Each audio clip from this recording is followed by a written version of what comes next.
Everyone remembers Jordan, Gretzky, Montana, Jeter. This isn't about them.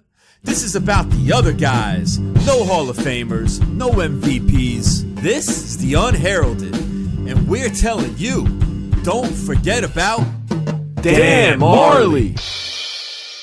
Dan Majerle, 6'6" shooting guard out of Central Michigan University. Played 14 seasons in the NBA between 1988 and 2002. Best known for three-point shooting and tough defense, and he was a part of some really memorable teams in the 90s. Brian, what comes to your mind when you think of Dan Majerle? NBA Jam, best player you could possibly use in an NBA Jam. Sega Genesis situation. He shot the three. He could throw it down hard with crazy dunks.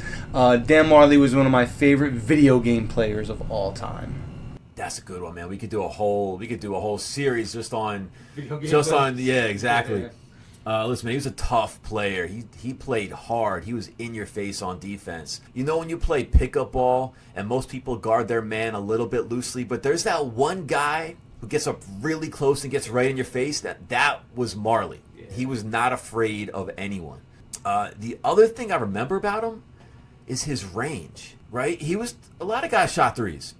He was the first guy I remember that would shoot from several feet beyond the three-point line, right? You guys have to remember, it wasn't like today where people are pulling up from the logo multiple times a game. Back then, people didn't shoot threes as often, and when they did, they made sure they were right up on the line. But he would hit shots from 4 to 5 feet behind the line often enough. Like when my friends and I were playing, and one of us took a really long shot, you know, we'd yell out, Dan Majerle. Yeah, exactly. Before it was Kobe. Yeah. It was Majerle range. Majerle range. Yeah.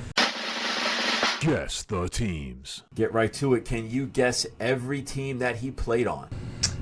Phoenix. The obvious one's Miami Heat. And I feel like he had one full season with Cleveland. That might be it. That is it. And he went back to Phoenix. Great. Started with Phoenix. They gave him like a sweetheart deal to get out of the league as a Sun. Perfect score there. First round draft pick by Phoenix, played 7 years before being traded to Cleveland for one season. Played 5 years in Miami and then came back to Phoenix for one final year. Speed round. Let's get into a little speed round here. How many All-Star games did he make? I'm going to say 2. I always remember that one funky Phoenix All-Star jersey, like the powder blue with the cactus and the crazy font. I'm going to say 2. There were some crazy jerseys back then, definitely. Listen, he made 3 All-Star games. 1992, 1993, and 1995, all with Phoenix. He put up 18-7 in the 93 All-Star game, back when people were actually trying to win. Did he ever make an All-NBA team? No. No. He got votes in 2 different years, though. Did he ever make an All-Defense team? I'm going to say, yeah, he had to. I'm going to say at least 2 All-Defensive teams. Probably his first 2 All-Star years. He was second-team All-Defense in 91-92 and 92-93, his first 2 All-Star years. He got votes in 7 different years for All-Defense. That's impressive. You won't find many guys that get votes for All-Defense 7 years in their career. Now, did he win a championship? With Miami. I'm going to say he did win a championship with Miami. No, he did not win a championship. He spent a lot of time in the playoffs. He played in 4 conference finals, 1 NBA finals. And guess what? Congratulations, you made it to the NBA finals. Guess what your job is for the entire NBA finals? Guarding Michael Jordan. He averaged 17 and 8 in that finals while guarding Jordan, which is, listen, man, you're putting out that kind of effort on defense and still putting up 17 and 8. I got to give it up to him. He was playing pretty well. Okay, now this is the one. Don't let me down, Brian. What was Dan Majerle's nickname? Easy. Thunder Dan. Thunder Dan. You know why he was called Thunder Dan? No, honestly, I don't. I mean, I think Thunder and I think of slamming it down hard. That's it. Yeah, that's it. That's what it was. Yeah, he had some really thunderous dunks that earned him the nickname. Yeah. Now, can you guess his career high in a single game? 42. Oh, you just got it within 5. Yeah. Barely made it. 37.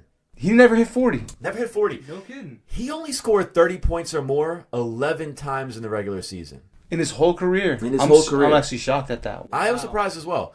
He's such a good supporting cast on all his teams. Yeah. He didn't need to.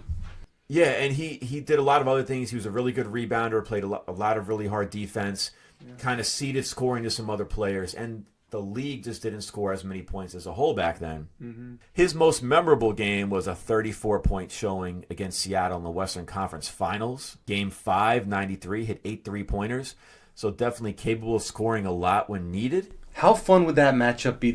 I'm assuming Gary Payton and Sean Kemp versus Barkley, KJ, and Marley. That's a fun game to watch. I would love to rewatch one of those games. There was definitely some really fun teams back then. Detlef Shrimp was probably on that. Oh, anyway. All right. Another show.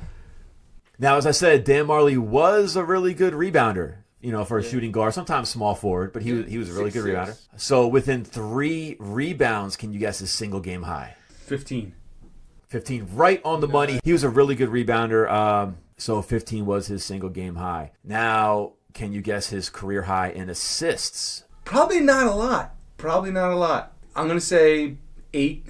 Okay, he had 13 assists in a game one time. No kidding. But he only had double-digit assists twice in the regular season in his career. So you weren't too far off with your line of thinking. All right, he averaged, for his career, 11 points, 4 rebounds, and 3 assists. But at his peak, he was putting up 17 and 6 while also playing defense at an All-NBA level, a guy any team would want. And now, that brings us to our cherry-picked stat of the day. Cherry-picked stat. Dan Majerle led the league in three-pointers made for 2 seasons, 92-93 and 93-94. 2 seasons in a row, led the league in three-pointers made.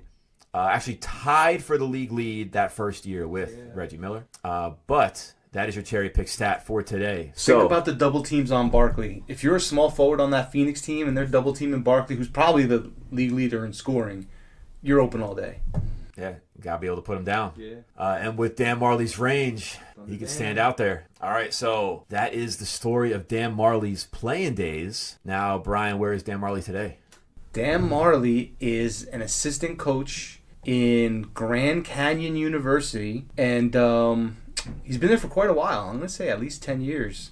He's firmly into the Division I NBA basketball circuit as an assistant coach. Yeah, Grand Canyon University. There you have it. Now it's time to talk about early, late, or on time. Did he come into the league a little bit too early, a little bit too late, or right at the perfect time? Yeah, I always struggle with this segment because it's a tough one to think about. I'm going to say maybe right on time. I mean, we're talking about right now as a very heavy three-point league where people are just launching threes, like you said, from the logo. He kind of started that. I don't want to say started the trend, but he was kind of early. He was kind of early for being that 3-point specialist.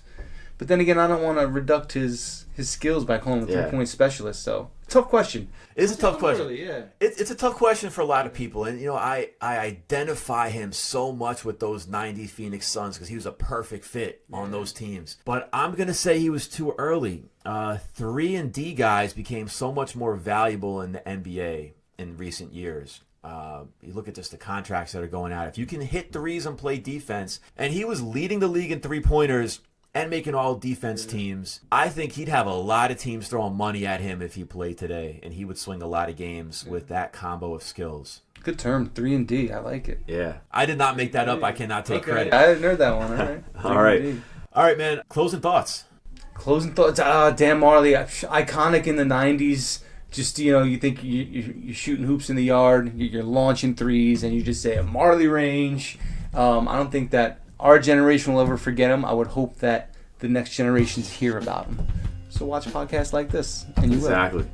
Yeah, go back and watch some videos. That was Dan Majerle. We will see you guys next time.